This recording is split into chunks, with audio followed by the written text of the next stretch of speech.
আজকে রুটি পরোটা কিছুই খেতে ইচ্ছা করছিল না, তাই ভাবলাম ঘরে পাউরুটি আছে, তাই পাউরুটি দিয়ে কিছু ইউনিক কিছু বানিয়ে খেয়ে ফেলি। আর ইউনিক না, এটা আমি প্রায় সময় করে ফেলি সন্ধ্যার নাস্তা হিসাবে। তো আজকে ভাবলাম সকালে এই নাস্তাটা বানিয়ে ফেলি। সো হ্যালো এভরিওয়ান, কেমন আছেন? আশা করি সবাই ভালো আছেন। নতুন আরও একটি ব্লগ নিয়ে আপনাদের মাঝে হাজির হয়ে গেলাম। এ তো দেখতেই পাচ্ছেন, আমি ডিম দিয়ে আর পাউরুটি দিয়ে একটা স্যান্ডউইচ আকারের একটি পাউরুটি দিয়ে একটা ব্রেড পিৎজা বানিয়ে ফেলবো। আর ঘরে আমার সসেস ছিল কিছু, আর চিজ ছিল, তো ওটা দিয়েই আমি সুন্দরভাবে একটা নাস্তা বানিয়ে ফেলবো মা মেয়ের জন্য।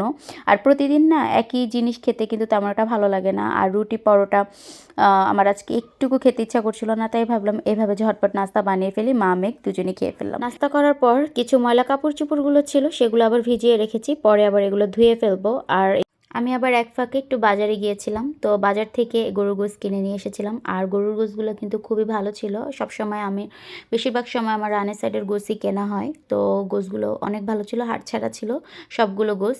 আর রানের সাইডের গোশগুলো তো দেখা যায় হাড় ছাড়াই বেশিরভাগ সময় থাকে। আর সিনার গোশ এবং রানের গোশটি সবসময় মিলিয়ে ঝিলে আনা হয়, বাট ওই দিন সিনার গোশ ছিল না। এরপর হচ্ছে আমি তো তরকারিগুলো কেটে কুটে নিয়ে ধুয়ে পরিষ্কার করে নিলাম। আর রান্নাবান্না করার আগে এগুলো যদি সব রেডি থাকে তাহলে রান্না করতে একদমই টাইম লাগে না।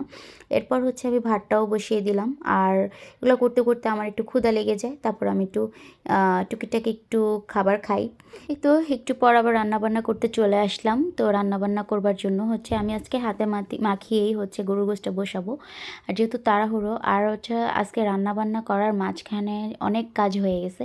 সে কাজ বলতে হচ্ছে আমি এক জায়গায় যাই, আমার পাশের ফ্ল্যাটের এক আপুর স্কুলে হচ্ছে সাংস্কৃতিক অনুষ্ঠান, সেখানে খেলাধুলা। এখন নর্মালি তো অনেক জায়গায় স্কুলে সাংস্কৃতিক অনুষ্ঠান হচ্ছে, সবাই জানে।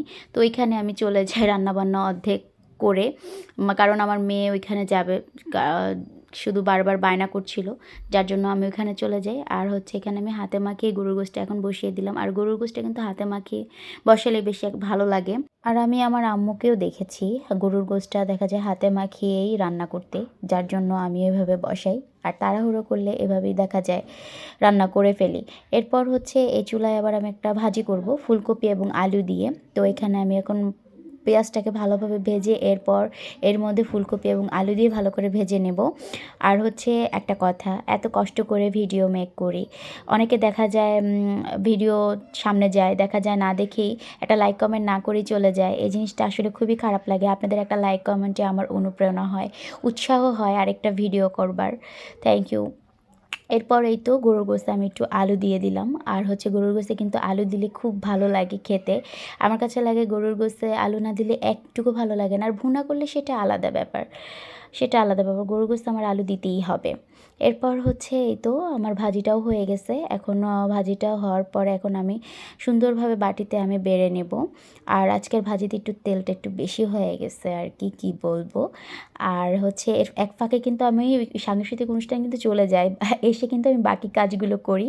তারপর এই তো টেবিল সুন্দরভাবে ক্লিন করে নিলাম, ঘরটাকেও পরিষ্কার করে নিলাম।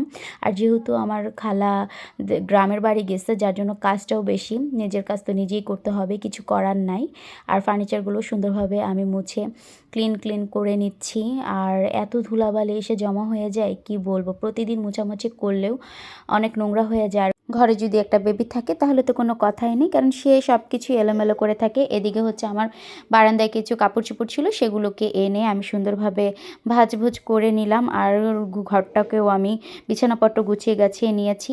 আর এদিকে হচ্ছে আমার রান্নাও অনেকটা হয়ে গেছে। এখন আমি পরিমাণ মতো হচ্ছে এখানে ঝোল নিয়ে নিব, যতটুকু আমি ঝোল রাখবো। আর হচ্ছে আমার ঘরে দেখা যায় আমি গরুর গোশ রানলে বা যে কোনো কিছু রানলে একটু ঝোলের পরিমাণটা একটু বেশি থাকে। এদিকে হচ্ছে দেখেন রান্নাবান্না করার পর কত থালা বাসন জমে গেছে, এটা প্রতিদিনের কাজ আমার। এরপর হচ্ছে এই তো আমার রান্নাবান্না অনেকটা হয়ে গেছে প্রায়। তো আজকের ব্লগটি এই পর্যন্তই। যদি ভালো লেগে থাকে তাহলে অবশ্যই একটা লাইক, একটা কমেন্ট এবং শেয়ার করে দিবেন। সবাই ভালো থাকবেন। আল্লাহ হাফেজ।